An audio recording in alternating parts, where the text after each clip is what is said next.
ഇന്ന് പുറപ്പെട്ട മറ്റന്നാ ഗോവയിലെത്താം. അന്ന് തന്നെ ജോലിയിൽ ജോയിൻ ചെയ്യാം. ആയിക്കോട്ടെ. നീ പോയി നിന്റെ തുണിയൊക്കെ എടുത്തു വെക്ക്. അവളങ്ങനെ ജോലിക്ക് പോകുന്നില്ല. നീ അകത്ത് പോ. കൂടെ ആരുമില്ലാതെ ഊരും പേരും വരാത്തൊരു നാട്ടിലേക്ക് എന്ത് വിശേഷം അവളെ വിടുന്നേ? ഞാനെല്ലാം കേട്ടോണ്ട് നിൽക്കായിരുന്നു. സാറിന് വേറൊന്നും തോന്നരുത്. അവളെ അയക്കാൻ പറ്റില്ല. മസിൽ പിടിച്ചിട്ടൊന്നും ഒരു കാര്യമില്ല. വീട്ടിലെ പെണ്ണുങ്ങളെ നിലയ്ക്ക് നിർത്തണം. ഞാനിപ്പോ പോകുന്നു. അടുത്ത ആഴ്ച തിരിച്ചു വരും. അന്ന് ഇങ്ങനെ സംഭവിക്കരുത്.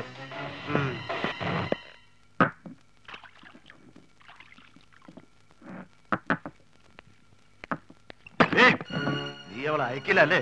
എനിക്ക് ഒരുത്തിയുടെ അനുവാദം വേണ്ട അവളെ ഇവിടുന്ന് കൊണ്ടുപോകാൻ. ഞാൻ ജീവിച്ചിരിക്കുമ്പോൾ നടക്കില്ല. ഞാനോ ഇങ്ങനായി. ഇനി എന്റെ അനിയത്തിയുടെ ജീവിതം കൊണ്ട് തകർക്കാൻ ഞാൻ സമ്മതിക്കില്ല. ആര് തകർത്തെന്നാണ് പറയണേ? അവൾക്കൊരു ജീവിതം കിട്ടിക്കോട്ടെ എന്ന് കരുതിയിട്ടാ.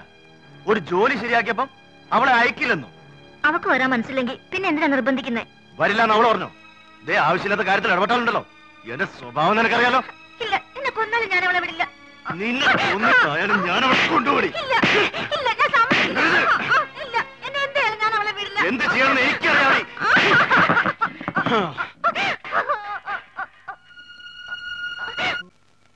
വേണ്ട വേണ്ട, നിന്റെ ഒരു ന്യായവും എനിക്ക് കേൾക്കണ്ട. ആ വലിവും വെച്ച് അയാൾ പറഞ്ഞത് കേട്ടപ്പോ എന്റെ തൊലി പൊള്ളിപ്പോയി.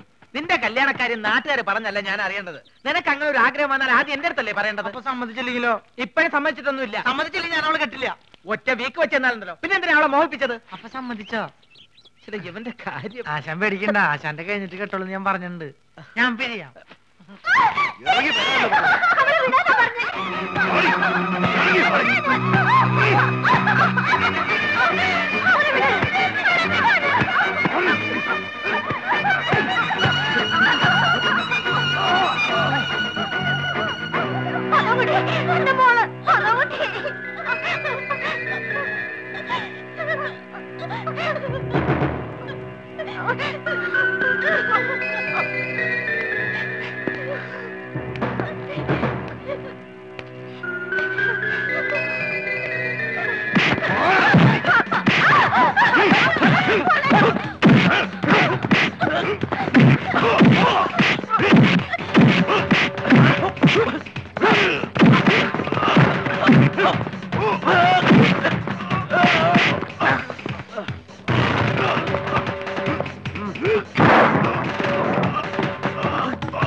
വാസു,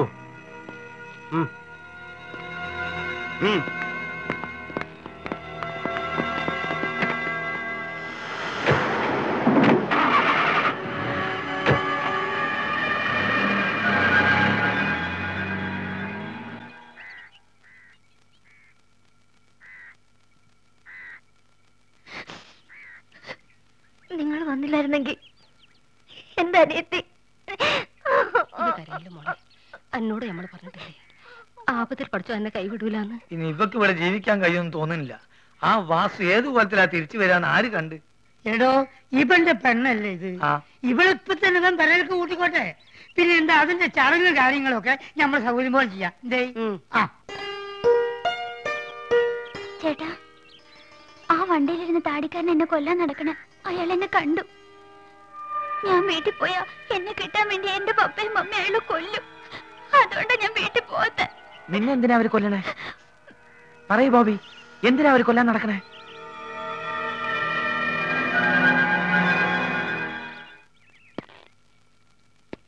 ഇനി നീ നാട്ടിലേക്ക് പോണത് ശരിയല്ല. നമ്മൾ തമ്മിലുള്ള ബന്ധം മറ്റുള്ളവർ അറിഞ്ഞ സ്ഥിതിക്ക് അത് കൂടുതൽ ആപത്തുകൾ ഉണ്ടാക്കും. അതിനു മുമ്പ് ആ പയ്യനെ എങ്ങനെയെങ്കിലും കൈക്കലാക്കണം. അവനെ കത്തിച്ച് ചാമ്പലാക്കിയാൽ പിന്നെ നമ്മൾ രക്ഷപ്പെട്ടു.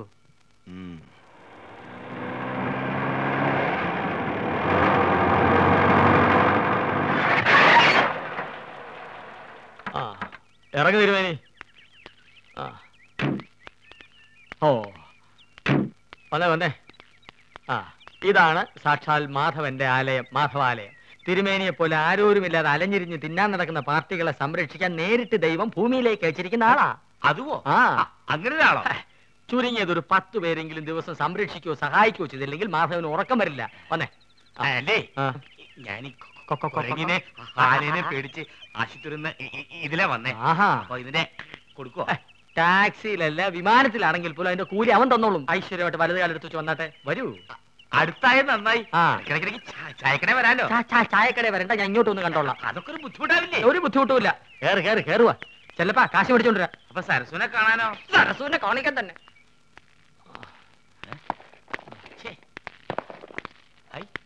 ഇതാണോ ദൈവത്തിന്റെ ആള് താമസിക്കുന്ന ആലയം? ഇതാ കുരങ്ങൻ തട്ടിമറിച്ചിട്ടുണ്ടാവും.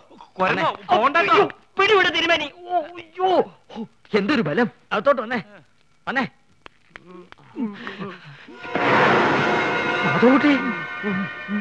മാധവകുട്ടി നോക്കി നിൽക്കാതെ അഴിച്ചു കൊടുക്ക് തിരുമേനി. ബോബിയും രാധയും ആ വാസുവിന്റെ ആൾക്കാർ തട്ടിക്കൊണ്ടുപോയി. എങ്ങോട്ട്? പുഴക്കരയുടെ അടുത്തുള്ള റോട്ട് കമ്മിലേക്ക് കൊണ്ടുപോകണമെന്ന് അവര് പറയണ ഞാൻ കേട്ടു.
പേടിക്കണ്ട തിരുമേനി, ഞാനില്ലേ.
പക്ഷെ ഇവിടെ ആരും കാണുന്നില്ലല്ലോ. ഒന്ന് വിളിച്ചു നോക്കിയാലോ? ഒന്നും മെല്ലെ വിളി, ഒരാളും കേൾക്കും നമുക്ക്. മാധവൻകുട്ടിയെ. അതെ, ഒന്നും കൂടി ഒച്ച കുറച്ചാൽ കെട്ടിടം പൊളിഞ്ഞോണ്ട. മാധവൻകുട്ടിയെ. ഈ വിളി ഓന്റെ അടുത്തെന്ന് വിളിച്ചാൽ ഓൻ കേൾക്കും. വരി.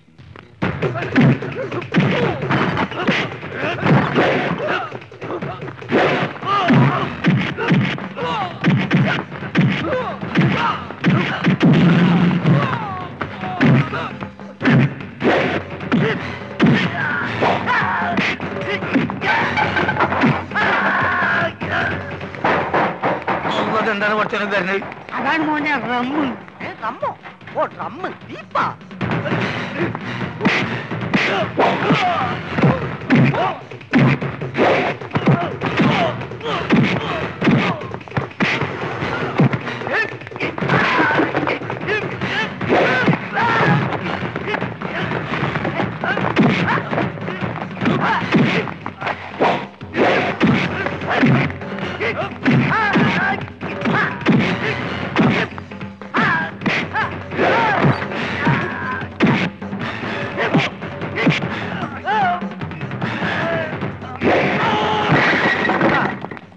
മുസ്തഫ എനിക്ക് ഇപ്പൊ എന്റെ കൂടെ പോകാം. പോകാൻ നമുക്ക് ഒന്നിച്ചു പോവാ. നിങ്ങൾ കഴിഞ്ഞേ ഇവിടെ ഇരിക്കും. ഒന്നുകൊണ്ടും പേടിക്കണ്ട, ധൈര്യമായിട്ടിരിക്കെ. ആര് ചോദിച്ചാലും മുസ്തഫന്റെ ഡാഡിയാന്ന് പറഞ്ഞാൽ മതി. മുസ്തഫന്റെ ഡാഡി. അതെ, മുസ്തഫന്റെ വാപ്പാന്ന് പറഞ്ഞാൽ മതി. ഈ ഒരു കാര്യം ഒന്ന് കൂട്ടിലേക്ക് വലിയ പേടിയാ. ഞാൻ ഒപ്പം വരാം. അല്ല ഞാൻ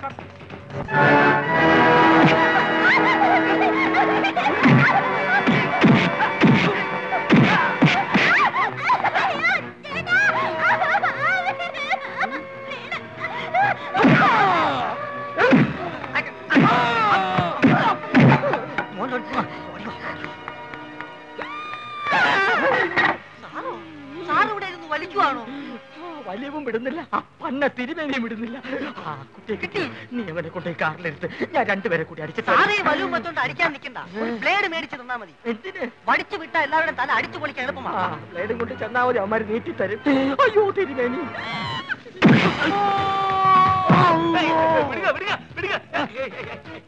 അജയരെ ആദ്യം തന്നെ ആനപ്പുറത്ത് കൊണ്ട് കാലൊടിഞ്ഞു.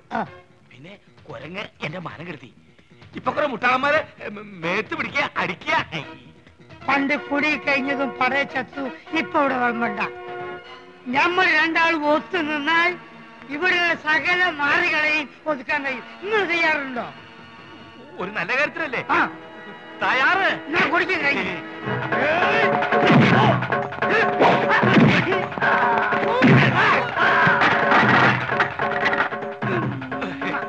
വന്നോളൂ.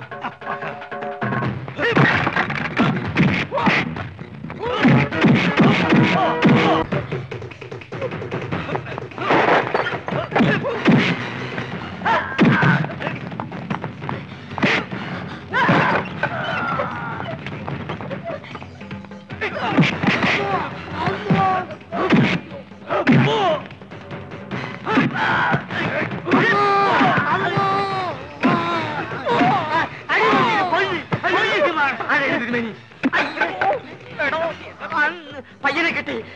എന്നെ പിടിക്കരുത്.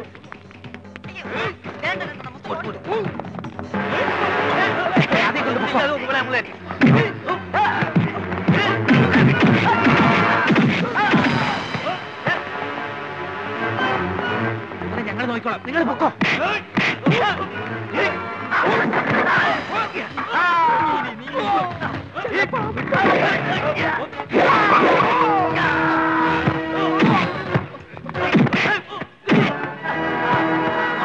തിരിപ്പോ അവരെന്താക്കും?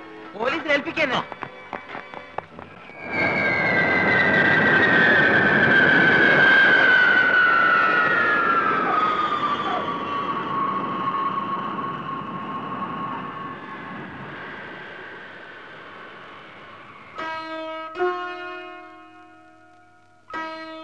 മോനെ പോവാ.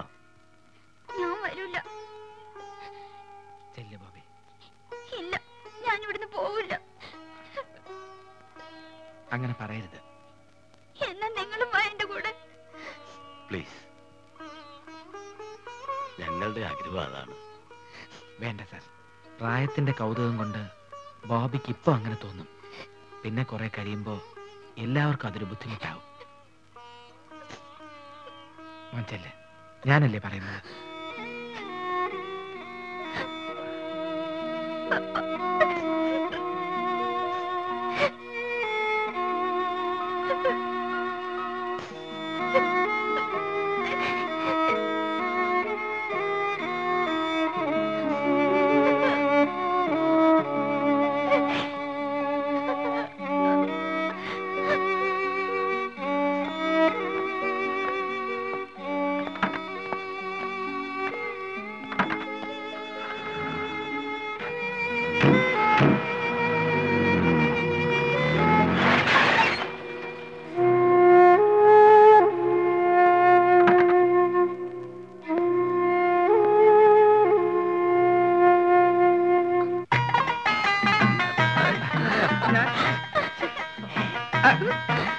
പേടിക്കണ്ട, ഇനി ആ വക ഏർപ്പാടുകൾ അവനുണ്ടാവില്ല. എല്ലാം ഓക്കെ.